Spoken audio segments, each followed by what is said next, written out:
A mortgage shouldn't be a life sentence. Do you have a mortgage acceleration plan? If not, you've got a life sentence. Moving forward with the Dekker team. Moving forward together with the Dekker team. We are delighted that for over 35 years, we've been able to come alongside you, not only selling, buying, and investing in real estate 3,117 times. We've been able to come alongside you to build your fun, build your fitness, build your finances, and even strengthen, heal, and flourish inside relationship. Yeah, you know, danger, danger, Will Robinson, right? Again, it's the shininess, the excitement of a 30-year mortgage, right? For people that are first-time home buyers, people buying a new property, there are 30-year mortgages or an available. investment property. Or an investment property. Now, 30 years gets your payment down, which is good initially, right? Can be good. And that's what we want to talk about is the pitfalls that can happen, and also an acceleration plan on how to later make sure it's not a 30-year amortization. Right, because if we think about the bigger picture, that the average first-time buyer is the better part of 40 years old now. Mm-hmm. If we keep a 30-year amortization, it may make sense to get it on the onset, like to get into the market. Mm-hmm. Better to get in than stay out. And if a 30-year amortization is the tool that gets you there, I think congratulations. Yeah, it's kind of like the 5%. Right. That getting in earlier, like our whole goal is that you're not 38 or 40 or Right. 45 when you buy your first house.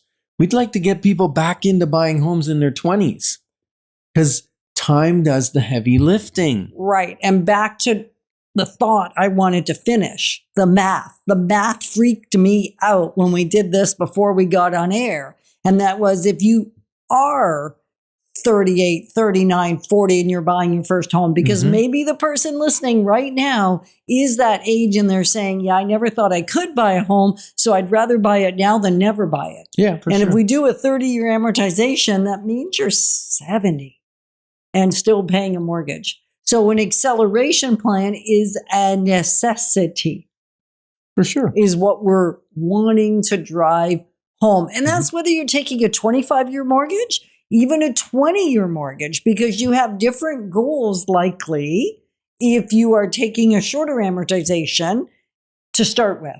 And Yeah. still, how do we get it paid down quicker, sooner, faster so that we can either use our equity Mm-hmm. or we can be in our retirement years not having a mortgage payment? Right. Exactly. So, you know, the 30-year amortization makes the monthly payment less and it makes it attractive. But there's be cautions here. The cautions are, is that going to cause you to stretch to a bigger home that has more taxes, more insurance, more everything? More utilities. And is going to like stretch you beyond where you need to be stretched? Or is it going to make it so that you can get into the market? Right. If you're That's stretched, a good reason. right. But if you're stretched beyond where you should be stretched, That's not you're good. stressed. Mm-hmm. Like things are not going to go well for you. Yeah, it leaves no room for saving. It leaves no room for margin or change or peace of mind, right? So it can lower your payment.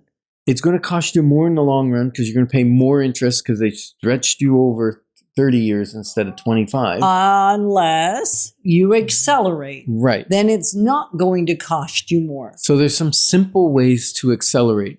Right. And our premise is that when you buy your house and you take a 30-year mortgage, in 5 years from now, you may be making more money, right? Right. And you may be able to, instead of like what we did was, instead of just renewing with another 25, because we've used up 5, right? So renewing 25. What we did was we shrunk it. So we started with a 25, and at 20 years, we said, oh, we can increase the payment and shorten the amortization to 15 because Right. we're making more money. So that's one option for accelerating your mortgage. Right. Second one. Another one is to be able to just make the extra couple of payments a year. Yeah, so you can make a bulk payment. Right. And they'll let you, most mortgages, either 10, 15, 20% of the original amount of the mortgage. You can pay in one lump sum with no penalties, no prepayment penalties.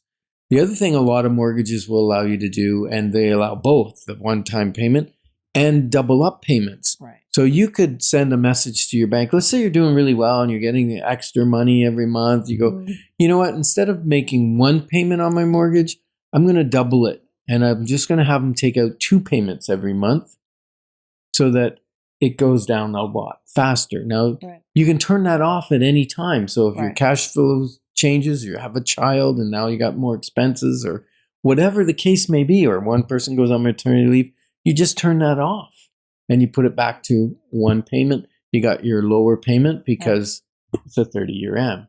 Which is great. Mm-hmm. So you have more the bottom line is you have more flexibility with 30-year amortization. Absolutely. And as long as you're not delinquent, like reckless with the flexibility. If there's a plan for the flexibility, it's such a smart way because it gets a lot of people in. Right. There's one more way that they can accelerate. Absolutely. And that's the every 2-week payment. And it's not that you pay halfway through the month and then, you know, that's a bi-monthly. That's twice a month you make a payment, the 1st and the 15th. It kind of chunks it down so it's easier payment. That doesn't accelerate. That does not accelerate. But what does accelerate is if you go every 2 weeks, because what happens is you make an extra payment. Or is it 2? It's 2 a year. It's 2 extra payments. A year. So it's like paying 1 extra month during the year. So it will shrink your amortization period automatically. And basically, it's great for people that get paid every 2 weeks. Exactly. Because you set it up that it comes out a day or two after your normal payday. And you're going to have those nice, equal, easy to budget for, right? Right. So that's a great way to take your 30-year, but amortize down to a shorter period. As the time goes on, right? And if you're thinking, okay, I need some more clarity, clarity call is always the thing we're going to suggest you do. So go to dekkerteam.com and let's have a dialogue about getting you into the market if you're not into the market. And what's the best structure just to set you up to win, not set you up to fail. Because we don't want to stay with the long amortization. We want to shrink it. Yeah, and it's one of those things they do in cars and mortgages. They get you on payment. Right. And payment thinking is not wealth thinking. True. We got to look at the long-term benefits of doing something to see, does that add to my wealth or deplete my wealth? And so get off the payment thing. I know we need to know what the payment is so we can afford it. And affordability, your mortgage approval is based on the payment.